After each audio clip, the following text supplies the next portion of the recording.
Welcome.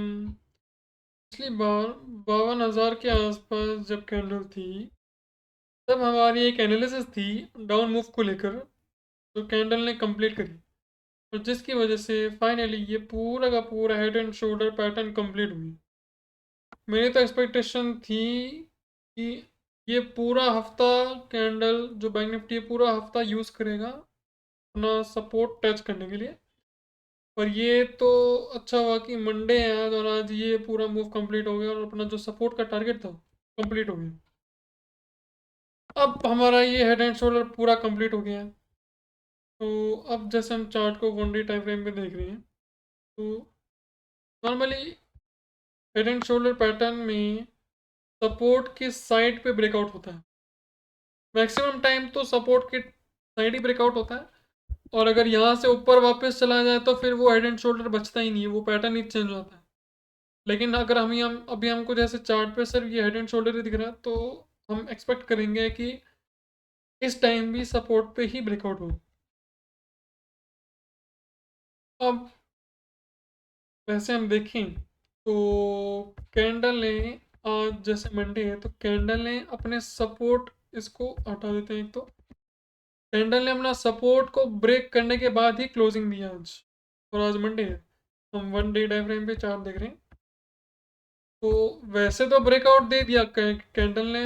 Bank Nifty ने अच्छा खासा ब्रेकआउट तो बहुत अच्छा दे दिया। 5200 तो अपना एक टारगेट था सपोर्ट की ट्रेंड लाइन टच करने का, लेकिन ये और 300 पॉइंट नीचे चला गया। तो फिलहाल हेड एंड शोल्डर पैटर्न में जब भी ब्रेकआउट होता है, तो इसके अंदर का जो डिस्टेंस होता है वो ब्रेकआउट के बाद हमारा टारगेट होता है। तो इस पॉइंट पे अगर जैसे ब्रेकआउट होगा, तो जब एक डाउन मूव आएगा, तो 46,812, चलो 47,000, 47,000 तक का एक टारगेट होता है। पर ये टारगेट तब होगा जब ये ब्रेकआउट सही होगा।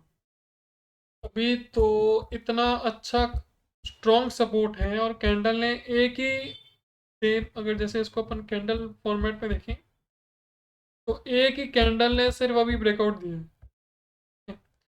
यहाँ पे हम ये नहीं कह सकते कि ये ब्रेकआउट सही है कि नहीं। यहाँ पे हम कंफ्यूज रहेंगे, क्योंकि सिर्फ एक कैंडल ने ब्रेकआउट दिया।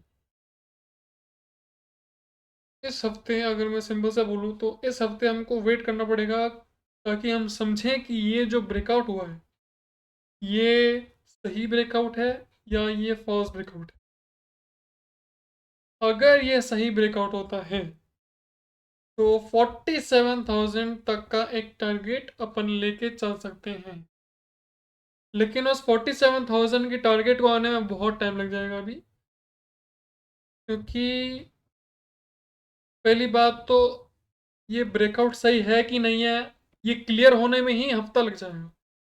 अगर चार्ट को देखें, मेरे हिसाब से जो मेरी एनालिसिस चल रही है, उस हिसाब से अगर देखें, तो मैं ये नहीं कहूँगा कि मेरी एनालिसिस जो है वो तुम भी फॉलो करो जैसे आप सब देख रहे हो। तो मेरे हिसाब से तो क्या होता है कि अगर कोई भी पैटर्न होता है और जब भी ब्रेकआउट होता है, तो जैसे ये ब्रेकआउट है, उसकी मिनिमम 3 कैंडल्स और मैक्सिमम 6 कैंडल्स रेड में होनी चाहिए। ठीक है। अब यहाँ पे जैसे एक कैंडल है, तो अभी तो मैं भी नहीं कह सकता कि ये जो ब्रेकआउट है ये सही है या गलत, क्योंकि मुझे भी अगर जैसे मेरे हिसाब से मेरा जो सेटअप है उसके हिसाब से मुझे 2-3 दिन तो वेट करना पड़ेगा। अगर तीनों कैंडल्स, या फिर जैसे आज मंडे है, तो वेडनेसडे और थर्सडे दोनों कैंडल्स अगर रेड होती है, या थर्सडे वाली कैंडल अगर रेड होती है और वो इस पॉइंट के नीचे 49,922 के नीचे क्लोजिंग दे, तो फिर शायद अपन मान के चल सकते हैं कि वो ब्रेकआउट सही हो। लेकिन फिलहाल के लिए मैं अभी सिर्फ इतना कह सकता हूँ कि ब्रेकआउट का अभी हमको वेट करना पड़ेगा।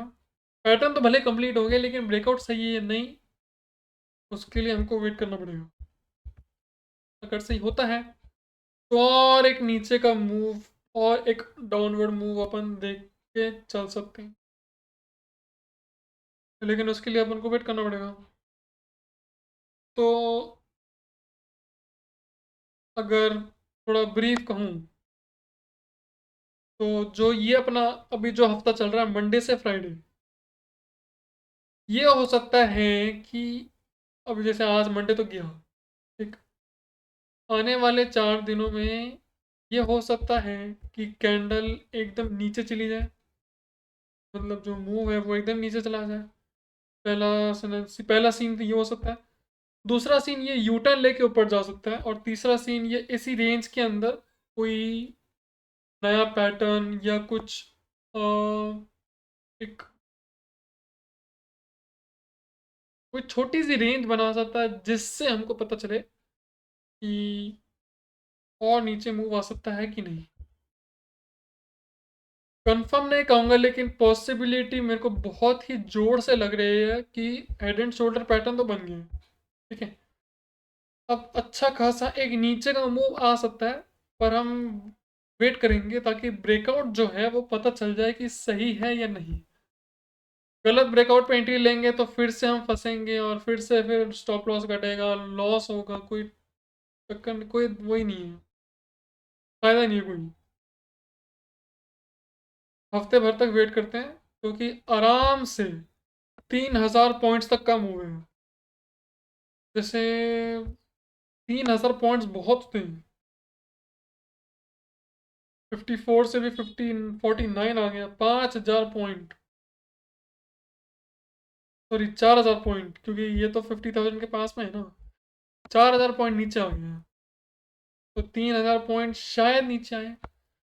पैटर्न की स्टैटिस्टिक्स, पैटर्न का जो कैरेक्टर जो होता है, उसके हिसाब से तो लग रहा है कि आना चाहिए, पर वेट करते हैं, देखते हैं क्या होता है।